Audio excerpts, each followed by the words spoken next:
Hello everyone, this is Oreo Blaster. Today I wanted to put out a video on some tips for how to play Stukov.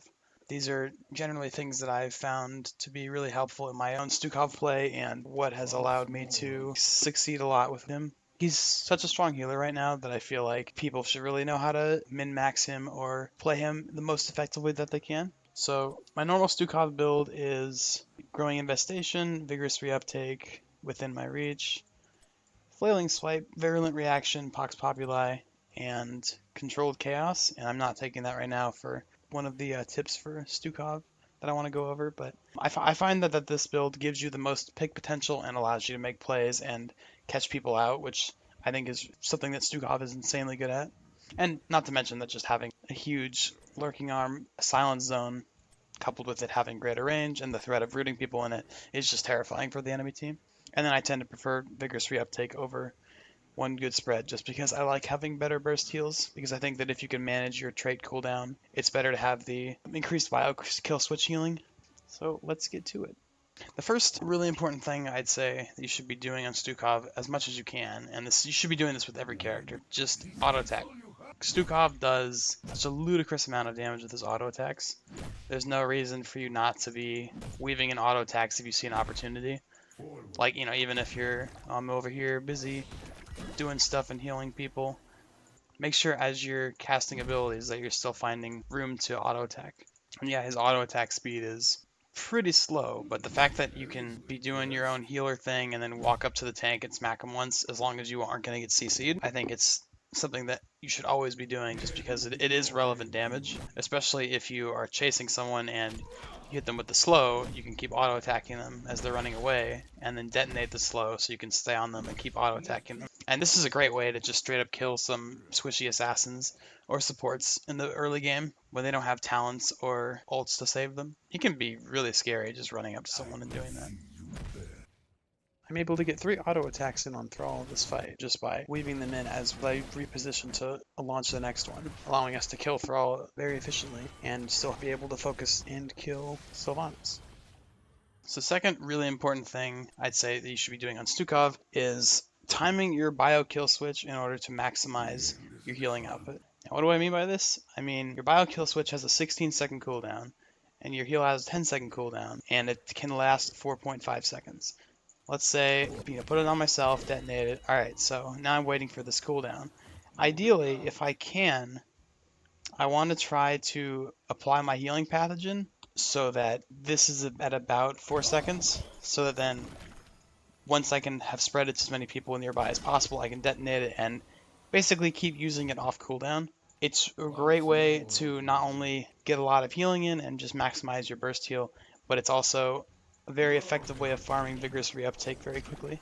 And it also gives you the ability to, if you want to, you have the time to use your healing pathogen again off cooldown really quickly, and you'll still have it up within a few seconds of bio kill switch coming off cooldown, so you can just try to maximize your healing output as best you can.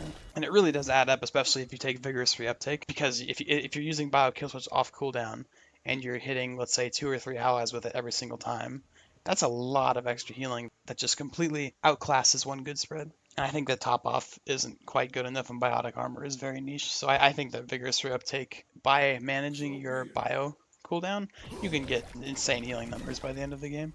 Here we can see that as we're about to gank the Haka top lane, I apply a healing pathogen to myself before we even attempt to gank him, just so that in the event that we take damage, I'll be able to heal it up and also still get 3 stacks of my Vigorous Reuptake quest. A quick tip for farming Vigorous Reuptake is to apply a healing pathogen on yourself and detonate it immediately before you leave spawn, just because you're not going to need the cooldown. This is a great example of how strong Vigorous Reuptake can be, where it's able to allow Tracer to stay in the fight even when she's nearly dead, just from how huge the burst heal is on someone like her who has a really small health pool. It's also very important, as most people know, Lurking Arm is one of the, or possibly the strongest base abilities in the game. The fact that you can just create a silent zone that is indefinite unless people walk out of it or unless you channel is just absolutely insane. The fact that you can keep such a large zone unable to be contested, at least while using abilities, is just absurd. So that's one of the major reasons why I love Arm build. It's really important to note that You shouldn't always just use Lurking Arm simply because it's off cooldown. It can be really effective to hold it for when you want to stop a specific channel like an EDC mosh pit, or if you're looking to zone out people who are trying to run away, especially with the Lurking Arm range. Let's say someone was going to be running out that way, like this guy over there is going to run out this way. I can just cut him off, so he can't use any dashes or anything in order to run away from that. Here I was able to cut off the enemy team as they tried leaving the temple, preventing them from being able to use abilities to help each other out or escape. It's also important to note that you shouldn't be using your Lurking Arm for single target damage because you do way more auto attack damage. As we can see, I'm doing about 300 damage per second. It's about equal or a little bit more than if I was auto attacking them, but then I'm not having to lock myself in the channel and have Lurking Arm on cooldown once I exit it. And also note that Lurking Arm does half damage to PvE. Like if I want to take the giant camp, it's much better for me to just auto attack them than sit here and use my Lurking Arm. Unless of course I'm trying to like zone somebody else off the point. It's just way inefficient to do this.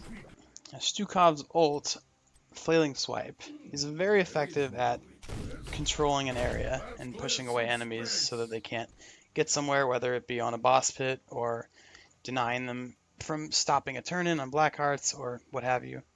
It's a very strong ability. This is a great example of how Flailing Swipe can completely control a boss pit and just deny the entire enemy team from being able to get on the point unless they can stun Stukov.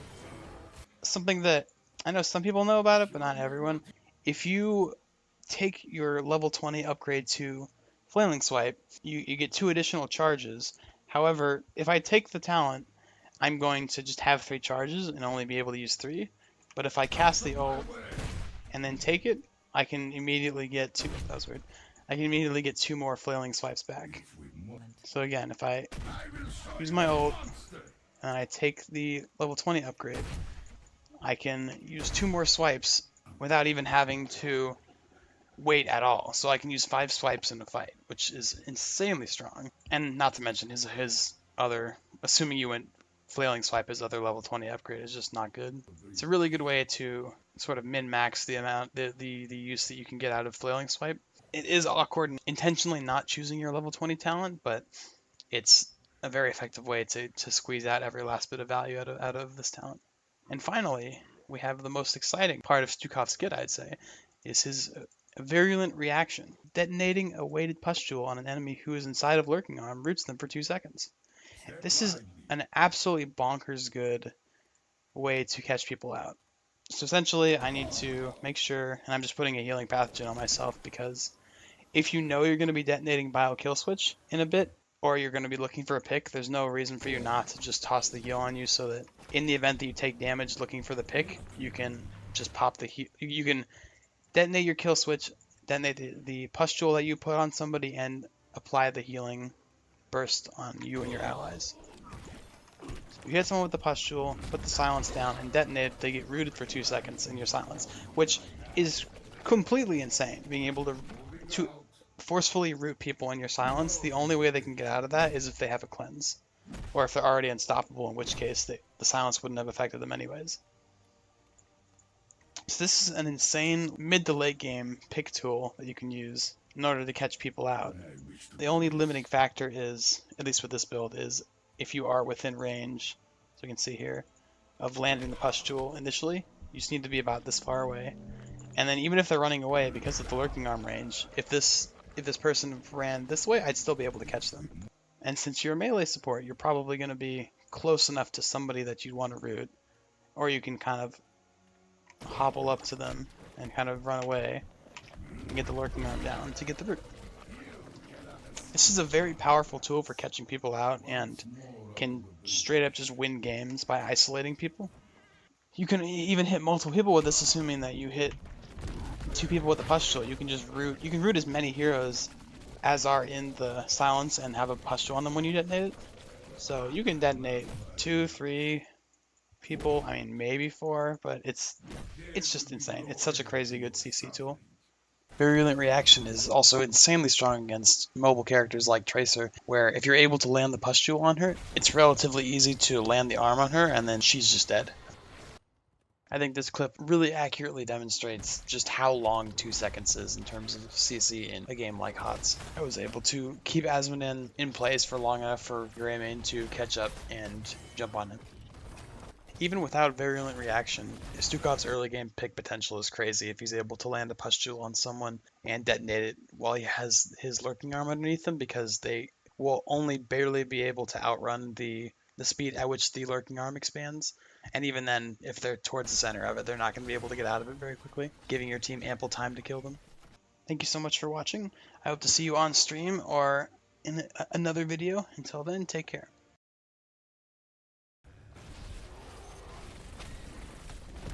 Nope. They ask you how you are, you just have to say that you're fine when you're not really fine. You just can't get into it because they would never understand.